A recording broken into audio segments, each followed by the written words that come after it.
And இப்போ நான் எத்தனை வருஷம் பீன் அலோன் அப்படின்னா இப்போ எனக்கே யோசிப்பேன், சப்போஸ் நம்ம யாரையாவது நாளைக்கு மீட் பண்ணோம்னா அப்படின்னு, சி முதலாவது கக்கு ஷேர் பண்ண முடியாது, ஷேர் த டாய்லெட், நீ நோ ப்ளீஸ். அப்புறம் நமக்கே எல்லாம் வயசாயிடுச்சு. அப்போ யோசிச்சுப்பார், நமக்கு 54னா என்ன வந்து யங் பீப்புளெலாம் நோ ப்ளீஸ், நம்மளாம் ஒரு வயசு சின்ன இருந்து கூட எனக்கு தம்பின்னு ஆகிடும். இப்போ எனக்கு 54னா ஒரு 3 வருஷம் மேலே 57 58ன்னு வச்சுக்கோ. இத்தனை வருஷம் ரொம்ப நீட்டாக நம்ம தனியாக இருந்துட்டு எனக்கு ஓசிடி வேற. அப்படியா?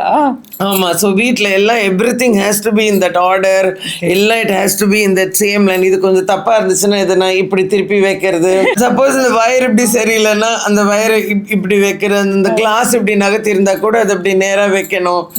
ஸோ எனக்கு என்னோட கிச்சனு, என்னோட வீடு, எவ்ரிதிங் இஸ் வெரி நீட்டு. இப்போ நீ நாளைக்கு வந்து நீ உன் தர்ட்டி சாக்ஸை போட்டு உன் ஷூவை போட்டு அதை நான் எடுத்து வச்சு என்னால் முடியாது சிவா. எத்தனை வருஷம் தனிமையை என்ஜாய் பண்ணிட்டு இருக்கீங்க? ரொம்ப வருஷம் ஆயிடுச்சு சிவா, 10 வருஷத்துக்கு மேல ஆயிடுச்சு.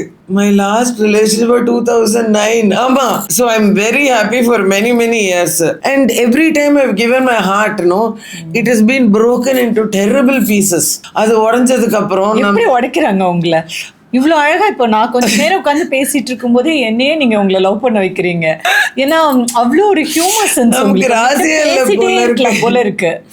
நமக்கு வந்து சேரதுங்க எல்லாமே. லைக் என் ஃப்ரெண்டு ஒருத்தி சொன்ன மாதிரி, வாழ்க்கையில் யாராச்சும் ஒன்று லவ் பண்ணினா ஒன்று வாழ்க்கையாவது ஏறணும், இல்லை பேங்க் பேலன்ஸாவது ஏறணும். உனக்கு ரெண்டுமே குறையுதுன்னு.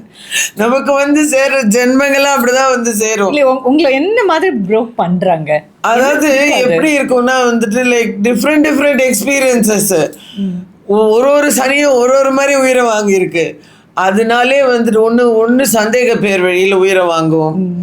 நீ வந்து நடிகையா, அப்போ நீ வந்து நீ யார்கிட்ட பேசுகிற, எங்கே பேசுகிற, எது பேசுகிற, இந்த மாதிரி சந்தேகத்திலே ஒரு ஒரு ஒன்று உயிரை வாங்கி தொலையும். இன்னொன்று வந்து அது ஆடியில் போகிறதா இருந்தாலும் சனி நம்மக்கிட்ட வர நேரத்தில் ஆண்டி ஆகிட்டு வந்து தொலையும். இங்கே வந்து நம்ம சம்பாத்தியத்தில் வாழ்ந்து உயிரை வாங்கும். இந்த மாதிரி பல பீடைகளை பார்த்துட்டேன் நான். அதனாலேயே எனக்கு ரொம்ப வருஷம் முன்னாடி அடைச்சி ஆணியே பிடுங்க வேணாம், ஆளை விடு சாமின்ட்டேன் நான். அதனால எனக்கு வந்துட்டு நான் 100% சின்சியராக இருந்திருக்கேன் இந்த ரிலேஷன்ஷிப். பட் அந்த சின்சியரிட்டி எனக்கு கிடைச்சதே கிடையாது.